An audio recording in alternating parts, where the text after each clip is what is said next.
Kilimo chetu, our farming.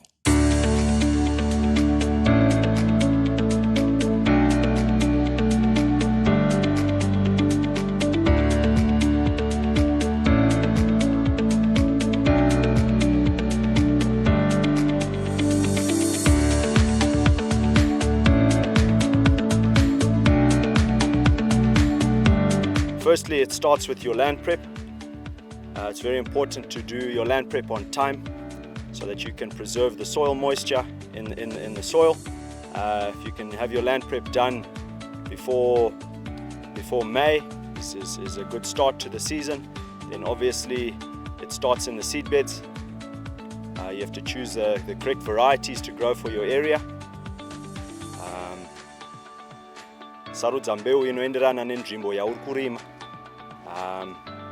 Which you can be helped obviously by Kutsaga with that, or ZTSA. We have very good seed in Zimbabwe. This particular variety is KRK 66. It's a slow ripening variety. We use slow ripening varieties later in the season so that we don't get put under too much reaping pressure as the crop ripens, compared to other varieties such as KRK 26R, which we use our 1st September planting.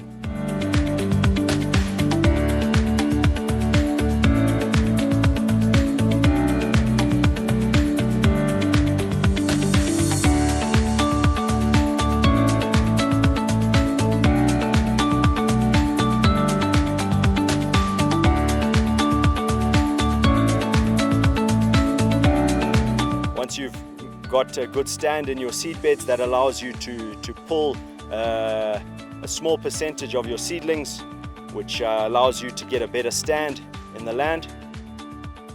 Seedbed pedu tofana kunge tine seedbed yedu ine ma seedlings ari uniform kuita kuti paya patinenge takutora ma seedling edu tichitransplant tichiuya kumunda tiri kutora ma seedling edu akawanda kwete zviya zvekuti tinenge tichisarudza mamwe achisara zvinozokonzeresa kuti tobacco yedu inge iri uneven. So ndo chinhu chakakosha.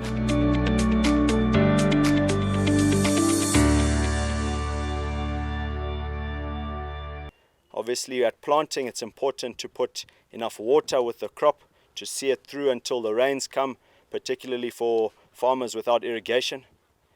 Kana usina mvura yekudiridza, chakakosha kuti uise mvura yakakwana mugomba pauri kusima. Fertilization is obviously very important.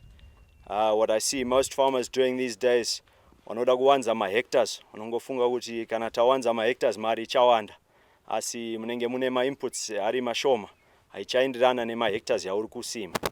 Saka it's better kuti wodzora ma-hectares yauri kusima, mowanza fertilizer mushonga pa ma-hectares mashoma kuti ubate crop yakanaka.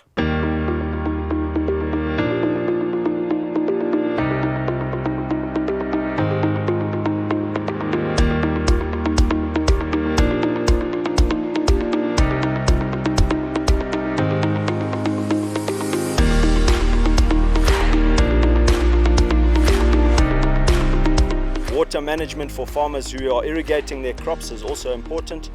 On your September plantings, you don't want to overwater your tobacco crop, but later on in your crop you need to have sufficient water after topping to make sure that your crop does not suffer any water stress, particularly after topping.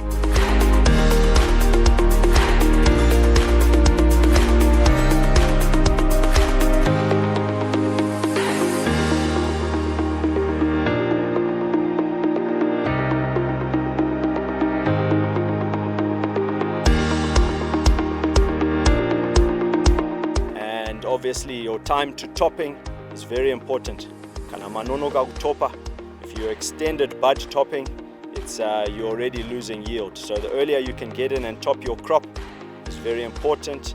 If your stand is even because you've had good land prep and good seedlings, then you should be able to top your whole crop within 2 weeks. And that will greatly improve your yield.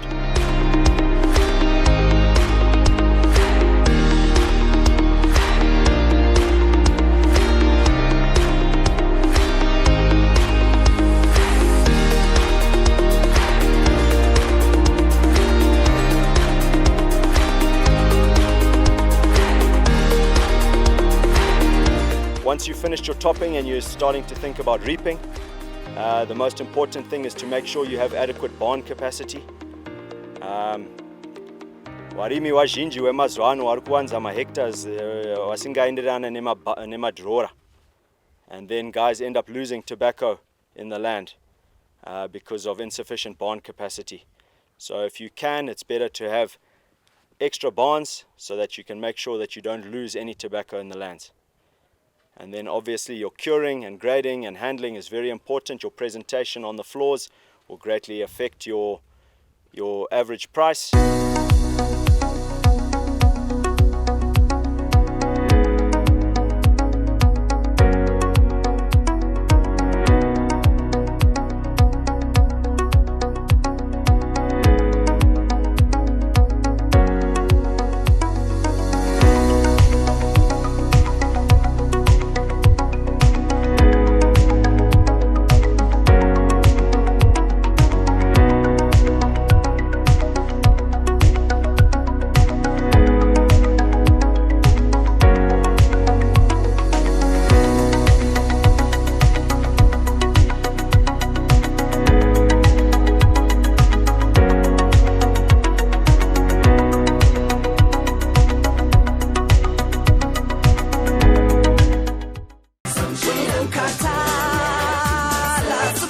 Kilimo chetu, our farming.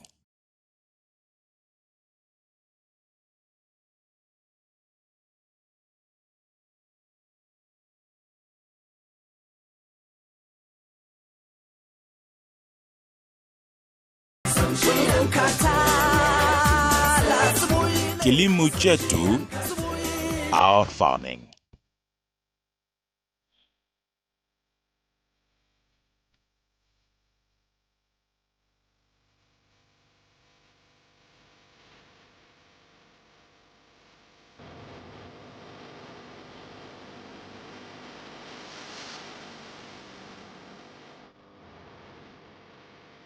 Chimwe chinhu chatoda kutarisa kuti tinge tichiita crop yakaita sekumashure kwangu inhau yemishonga yatoti macrop protection chemicals anosanganisira mainsecticides, maherbicides nemafungicides. Tokukurudzirai pakudyara tobacco yenyu tishandisai mushonga unonzi Placeva Star. Placeva Star inoshandiswa paya patinenge tichitransplanter, patiri kuti patavhura gomba redu riya ratiri kuisa mvura iya tokapa.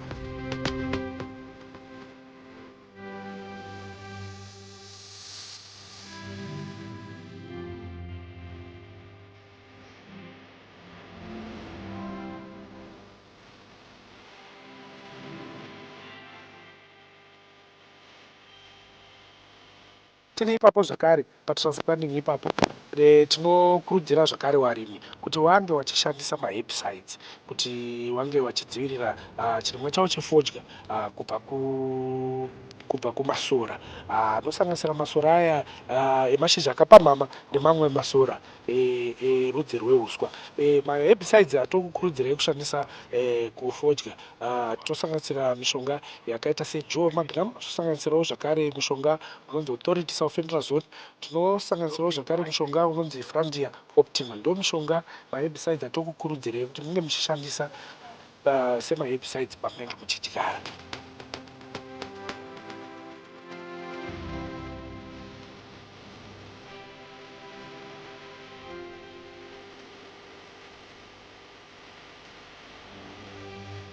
Taura nhau yePlaceva Star yakakunakirai pakuti paya patiri kuiisa mugomba ichakudzivirirai kubva kukatworm, ichakudzivirirai zvakare kubva kuforce wire.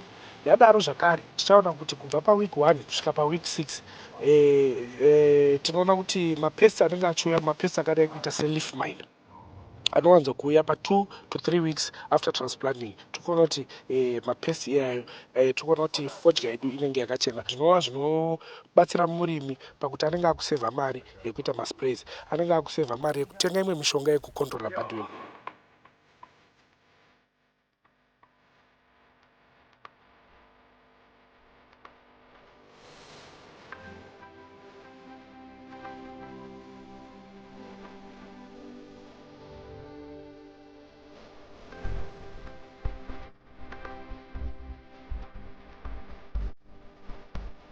Tabva ipapapo topinda pazvirwere zvemashizha. Tinokukurudzirai kuti munge muchishandisa mafungicides akasiyana siyana.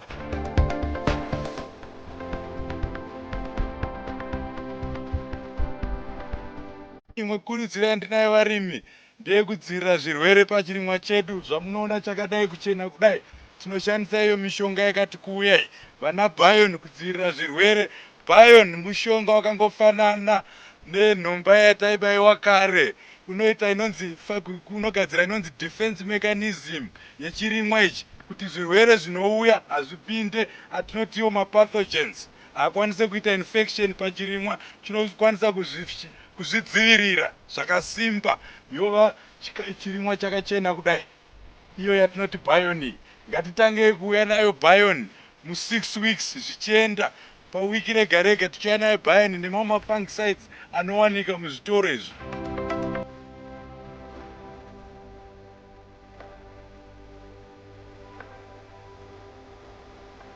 Chimwezve mafetereza edu, ngativei tinopa chikafu ichi chinoda kudya kwakakwana. Fetereza yedu kana taakundoiisa muchirimwa ichi, iyo fodya, ngatichiisei nekukasika. Chinoda fetereza, chikafu nekukasika. Tinoda kukukurudzirai varimi kunzoko, iyo yatinoti nitrogen, iyo ngatinge tichiuya nayo kuzoipa chirimwa chedu 5 weeks zisati dzadarika, chikwanise kushandisa nitrogen iyoyo for photosynthesis, kuzigadzirira chikafu kuti chikure zvachakaita kudai, chinoda iyo nitrogen. Ngatiuye nayo nekukasika. Tikanonoka nenitrogen iyoyo takukonzeresa zvirwere. Chirimwa chedu change chazara mvura, maaphids ouya anova mavectors anotakura chirwere chakupararira mumunda, wakushaya kuti chirwere chiri kubva kupi.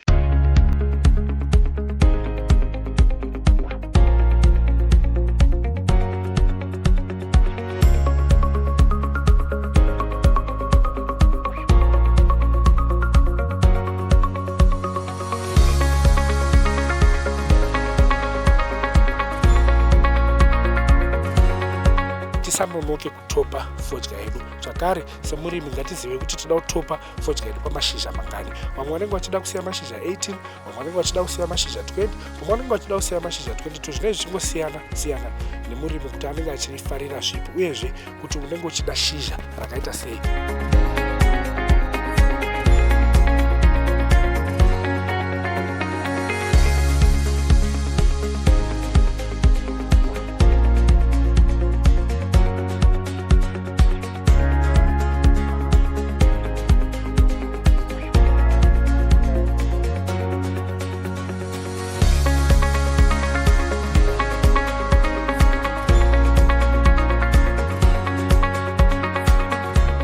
Ipapo zvakare paishu yekutopa tiri kuona kuti patoping ipapo kazhinji zhinji ndo panenge pakuda kupinda badwin tabva pakutransplant kwetobhako yedu takunana week 8 week 9 ndo patiri kuti ipapo kana maona kuti badwin yakupinda zvakare ndo patakutopa, ndo patinokukurudzirai kuti muuye nemishonga yakaita sana ampligo yamunokwanisa kuuya mospraya paya patinenge tapedyo nekuita topping, kuitira kuti mashizha edu epamusoro, nekuti sekuziva kwamunoita mashizha 8 ekumusoro ndo anotipa goho rinosvika 50%. So ndo mashizha tine tichida kunyanya kuchengetedza. So pakutopa ipapo ngatipangwarirei kuti mashizha edu ekumusoro asanga achirumwa nebadwin.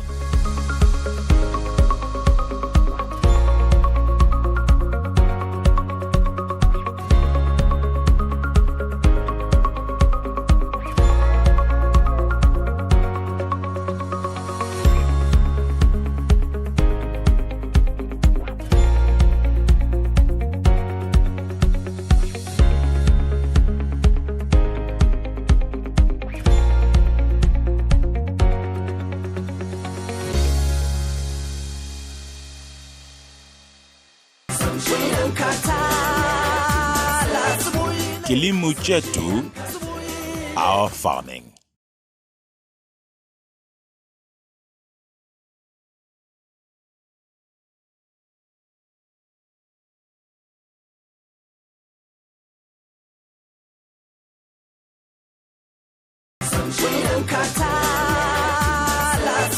Kilimo chetu, our farming.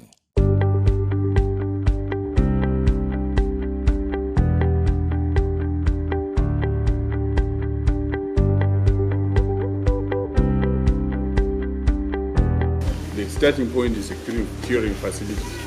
You need to measure the acreage to the curing facility. So basically, before we do even plant, we calculate our curing facility. That will also determine the acreage that we can do.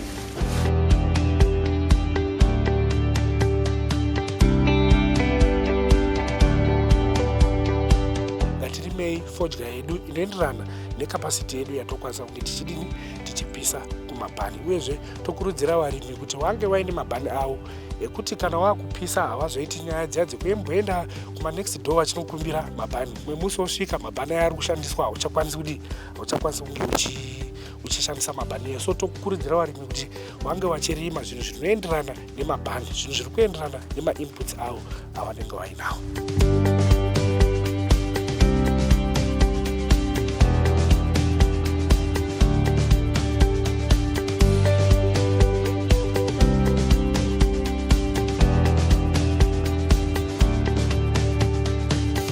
With curing, obviously, there's many different systems. Again, at the Tobacco Research Board, they can provide a lot of information to systems that best suit each farmer. Obviously, mazuano magetsi ari kunetsa.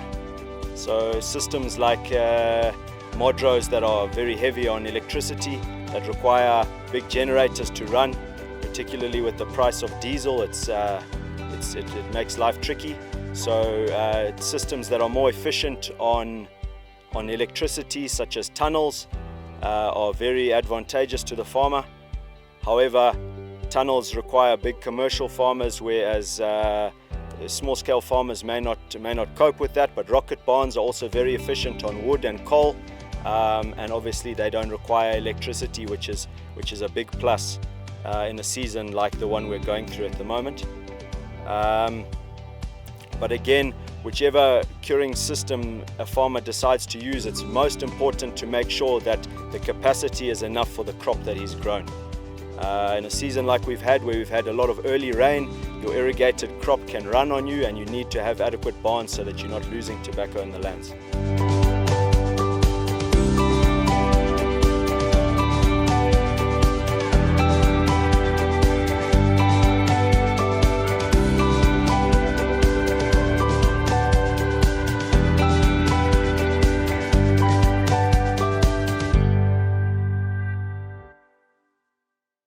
Takaona dzimwe nzira dzokupisa nadzo fodya dzakanaka anonzi matunnels, inonzi continuous curing system, ndo dzatakazoshandisa from 2012.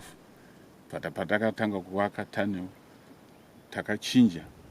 In fact, takatanga kuwana goal rakati wandei ngatiti munda wataishandisa isusu tichiwana 20 tons. Tisina zvimwe zvatachinja, ngatongeza tunnel kwatakaedza tichityorera mutunnel takakwanisa kuwana 60 tons.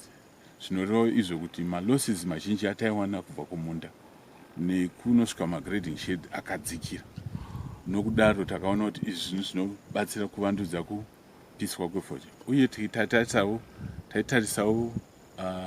zvataishandisa zvacho, core yataishandisa yainge yakawanda kupfuura pataishandisa mabhani. Nema-continuous system matunnel takwanisa kuwana at least 1 ton yetobacco tichishandisa 1 ton yecoal.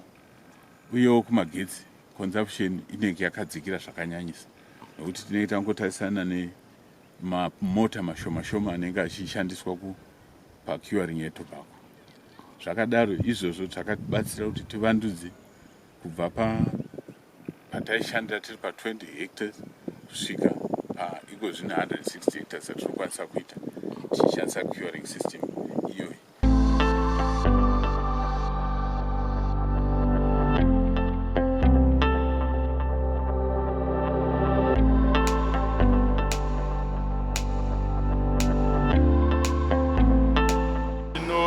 control room yetunnel ndo matinopisira fodya yedu. Box rino ramuri kuona ndimo matinokontrola mweya wedu. Zvinhu zvafunda mazuva ano. Ichi chamuri kuona chinonzi VSD. Takukwanisa kuchikontrola speed yemafeni edu anoblowa anofuridza mweya uchindobvisa moisture mufodya. Tinokwanisa kuenda ku53 hertz kumhanya nawo tichiwedzera todzora. Tinokwanisa kudzora kuno maringe nezvatinenge tichiona kufodya yedu. Katisida kuti fodya yedu isawandirwe nematemperatures uko tinotodzora moto wedu, mhepo yedu kuro. Mhepo iyi ndo inotakura energy, inotakura kupisa kwatiri kuita fodya yedu. Heat yacho inotakurwa nemhepo. Saka tauda kudzora matemperatures edu tinodzora pa VSD. Kana tauda kuti aende mberi kwetano tinowedzera mhepo yedu.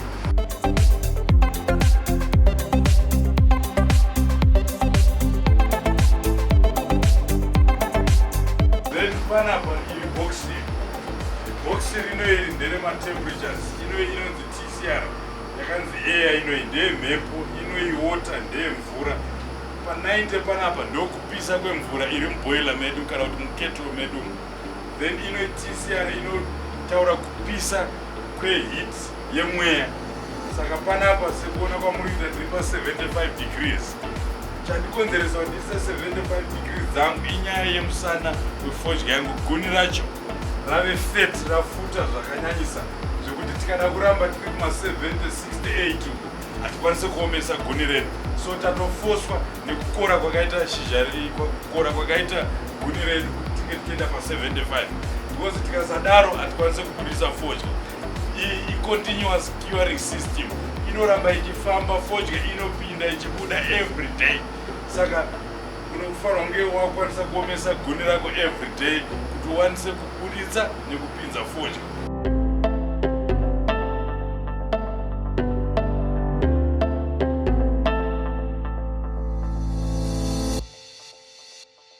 Sekutaura kwandaita kuti unopinza every day uchibuditsa every day ndo zvanakira tunnel system iyi inova technology yaveko mazuva ano. Hauorerwi nefodya kumunda because zuva nezuva uri kupinza, zuva nezuva uri kubuditsa. Zvasiyana nakare maconvectional buns edu aya waimirira 7 days bhani rimwe chetero rakatakura fodya. Zvino netunnel zuva rega rega uri kupinza, zuva rega rega uri kubuditsa. So tinekurudziro varimi ngatishandei nesimba tivake matunnels aya. Chinhu chinodhura pakuvaka asi unozonakirwa nemichero yacho mukufamba kwenguva. Gore rimwe chete rinoteera unenge wakutonakirwa, wakwanisa kudzora mari yako yawakashandisa pakuvaka tunnel.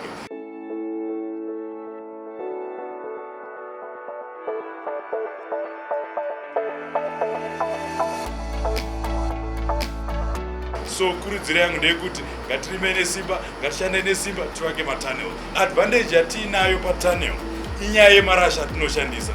Muchaona kuti 1 kg kana kuti 900 grams yemarasha inonokupisira 1 kg yefodya.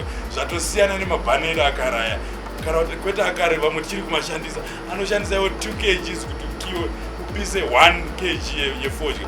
Zvino netunnel 900 grams, even 800 grams kana maconditions achitendera ekunze kuchipisawo nezvozvo matemperatures anenge akati kwirei. Muchaona kuti co-consumption yedu kudyiwa kwemarasha kunenge kwakaderera.